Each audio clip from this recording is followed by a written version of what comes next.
અશોકભાઈ સોલંકી અને આમ ગણો તો 10 વર્ષ અંગ્રેજીમાં ભણાવવાના મેં પૂરા કર્યા. પહેલું વર્ષ જેમને જોઈને હું અંગ્રેજી ભણાવતા શીખ્યો એવા પરેશભાઈ મુલાણી, આજે મને ઘણો આનંદ થયો કે એમનું સ્વાગત કરવાનો મને મોકો મળ્યો. અને આપણી શાળાના એમડીસી, સાથી શિક્ષક મિત્રો અને વિદ્યાર્થી મિત્રો, આપણી વચ્ચેથી આજે ધોરણ 10 અને 12 ના વિદ્યાર્થીઓ જો કે ક્યારેય વિદાય લેશે તો નહીં સાહેબે કીધું એમ, પણ એમના વિશે ના મારા 2 વર્ષના જે છે એ પ્રતિભાવ હું રજૂ કરીશ. જો સાથે હતા ત્યાં સુધી ખબર નહોતી કે વિદાય શું છે. સાથે હતા તમે ત્યાં સુધી ખબર ન હતી કે વિદાય શું છે. હવે આજે જ્યારે આવી ઘડી વિદાયની ત્યારે ખબર પડી કે જુદાઈ શું છે.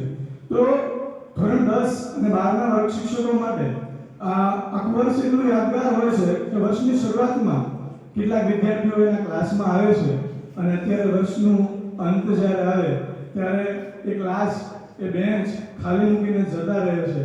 એ શરૂઆતમાં બંધાયેલી લાગણીઓનો ક્યારેય અંત નથી આવતો, પણ તમે હંમેશા એ શિક્ષકોના હૃદયમાં સ્થાન પામો છો. તમે અત્યારે ટૂંક જ સમયમાં 10 અને 12 ની પરીક્ષા આપવા જશો.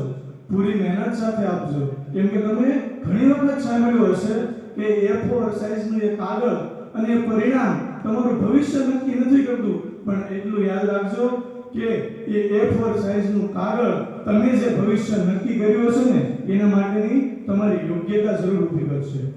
તો અને અમારો બધા શિક્ષકોનો જે છે એ આમ ગણો તો હોતો એક મોટા ભાઈ જેવો હોય છે કે ઘરની અંદર મોટો ભાઈ લગભગ અમુક જ છે એ ઘરની અંદર બધાને ગમતો હોય છે, બાકી લગભગ બધા એને નફરત જ કરતા હોય છે.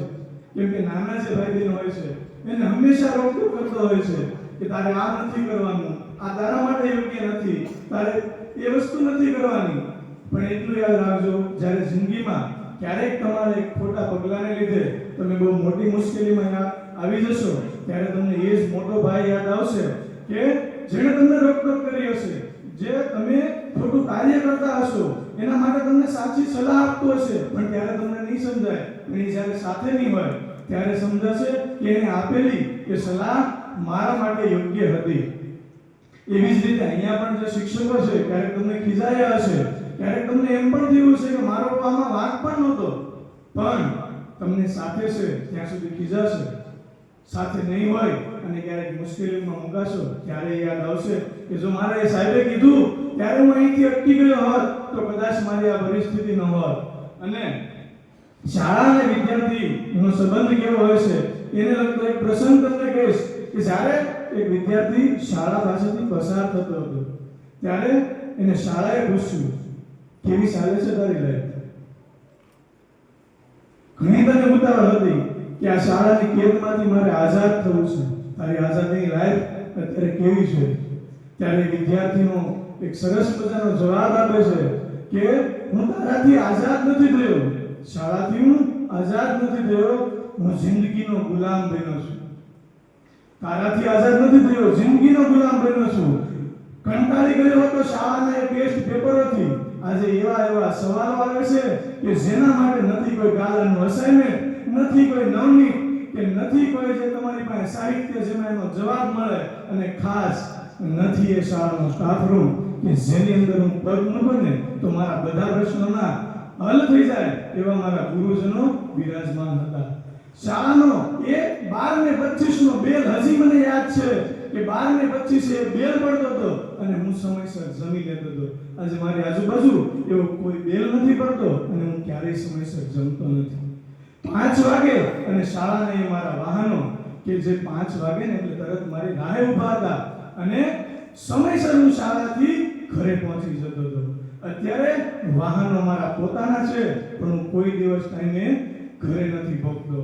એટલે 5 કલાકની ગુલામીથી, 5 કલાકની આ શાળાના સમયથી હું કંટાળ્યો હતો, પણ અત્યારે 12 કલાક હું ઢોરની જેમ કામ કરું છું, પણ કોઈને કહી નથી શકતો કે હું આ લાઈફથી કંટાળી ગયો છું. અને અંતમાં આપણો કાર્યક્રમ જે છે એ સુવર્ણ યાદોની સફર, તો હું મારા 2 વર્ષના અમુક સુવર્ણ યાદો તમારી વચ્ચે કહીશ કે હું અહીંયા આવ્યો ત્યારે લગભગ આ 10 ને 12 ના બે ધોરણના વિદ્યાર્થીઓ એની સાથે જ 9 અને 11 ના જ્યારે વિદ્યાર્થીઓ હતા ત્યારે વધારે સમય પસાર કર્યો છે. એટલે બધા મારા માટે એક સમાન છે. પણ અમુક વિદ્યાર્થીઓ કે જે 12મા ધોરણના ભાઈઓ કે જે અહીંથી હમણાં બહાર નીકળો ને ક્રિકેટના ગ્રાઉન્ડમાં જાઓ એટલે ડગલે ને પગલે મને ચેલેન્જ કરાવતા હોય કે સાહેબ આજે હું તમને હરાવીશ, એ ક્યારેય નહીં ભૂલાય. અને એની જ બાજુમાં તમે કબડ્ડીના ગ્રાઉન્ડમાં જશો તો આપણી શાળાને કબડ્ડીની અંદર ટોચ ઉપર પગારનાર 10-12 ના જે ભાઈઓ હશે એ પણ અમારાથી કેમ ભૂલાશે.